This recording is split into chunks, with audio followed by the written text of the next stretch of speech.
ひもとうまるちゃん R はご覧のスポンサーの提供でお送りします。このアニメ、うちの会社がスポンサーだったのか。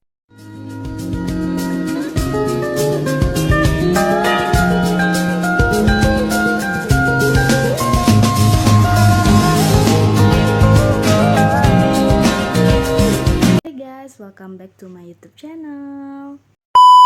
Di video kali ini aku bakal jelasin apa itu teori strukturalisme serta contohnya, serta aku bakal kasih salah satu unsurnya. Teori strukturalisme ini adalah teori umum mengenai budaya dan mitologi yang menyiratkan bahwa unsur-unsur budaya manusia harus dipahami melalui hubungannya dengan sistem yang lebih luas. Nah, teori strukturalisme ini memiliki unsur interistik. Unsur interistiknya adalah unsur yang membangun dari dalam karya sastra. Nah, dia itu terdiri atas 6, yaitu tema, tokoh atau penokohan, alur, latar, amanat, dan sudut pandang. Kali ini saya akan menganalisis struktur interistik dalam karya sebuah novel yang berjudul Perahu Kertas. Nah, yang pertama itu adalah tema. Tema novel ini adalah menceritakan tentang kisah cinta dua remaja yang bernama Kuki dan Kinan. Nah, yang kedua itu ada alur. Ditinjau dari segi penyusunan peristiwa atau bagian-bagian yang membentuk, pada novel Perahu Kertas menggunakan plot kronologis atau progresif. Nah, yang ketiga itu ada tokoh dan penokohan. Ditinjau dari segi keterlibatannya dalam keseluruhan cerita, tokoh sentral itu ada Kinan dan Kugi. Tokoh perival ada Remigus, Laude, Ojos, Noni, Eko, Papa dan Mama Kinan, Wanda, Karel, Kevin, Kesha, Jeron, Bimo, Pak Wayan, Banyu, dan Mas Itok.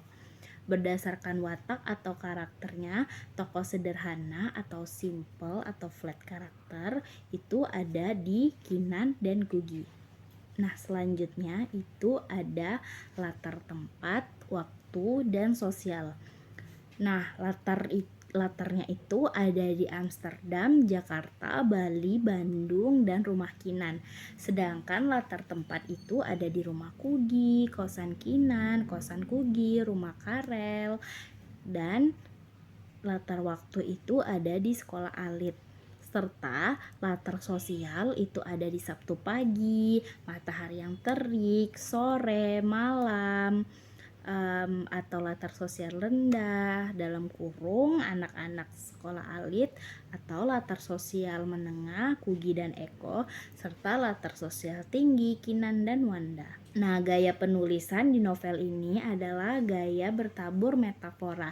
Penyampaian cerita dituliskan dengan sangat cerdas dan membangun inspiratif serta imajinasi yang kuat bagi pembaca. Dewi Lestari membawakan pembaca seolah-olah berada dan merasakan apa yang dialami oleh tokoh-tokoh. Kemudian kita masuk ke sudut pandang. Penulis ini menggunakan sudut pandang Dian Mahatahu karena penulis menggunakan kata sapaan orang ketiga dalam penceritaannya seperti nama tokoh, ia, dia. Dapat dilihat di Perahu Kertas dari halaman 1, 2, 15, 23, 4, 59 dan seterusnya. Nah, kemudian ada amanat.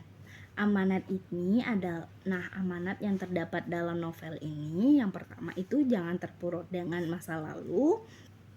Itu ada di halaman 221, dan yang kedua adalah berpeganglah teguh pada impian di halaman 9, 3 dan 111. Yang ketiga, berani mengambil tindakan untuk jalani hidup di halaman 158, 159 dan 157. Yang keempat, ada berputar menjadi sesuatu yang bukan diri kita demi menjadi diri kita lagi, itu ada di halaman 37.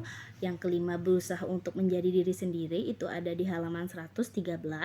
Yang keenam adalah jangan mendendam apa yang ada di dalam hati sekalipun kondisinya sangat sulit, itu ada di Perahu Kertas halaman 298, 299, 391, 430 dan 431.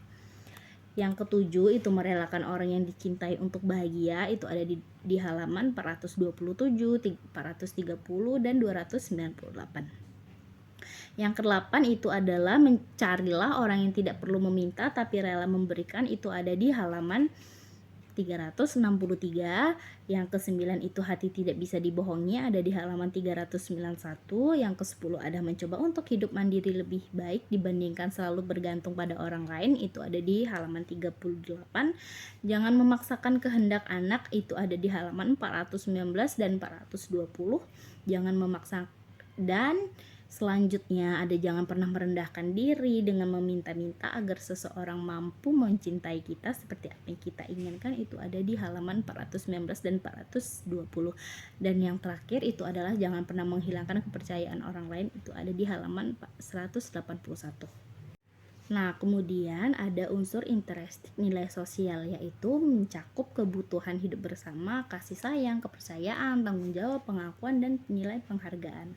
Nah, kemudian ada unsur interistik nilai moral dalam novel ini adalah pemaaf, baik hati, patuh pada orang tua, saling tolong menolong. Nah, berdasarkan hasil penelitian teori struktural sastra yang membangun sosial dengan genre yang diteliti, struktur yang dibangun mampu menggambarkan teori struktural yang handal sehingga mudah diikuti oleh peneliti itu sendiri. Nah, sekian, kita sudah sampai di akhir video. Semoga teman-teman dapat menangkap poin apa yang saya sampaikan. Wassalamualaikum warahmatullahi wabarakatuh. Thank you for watching.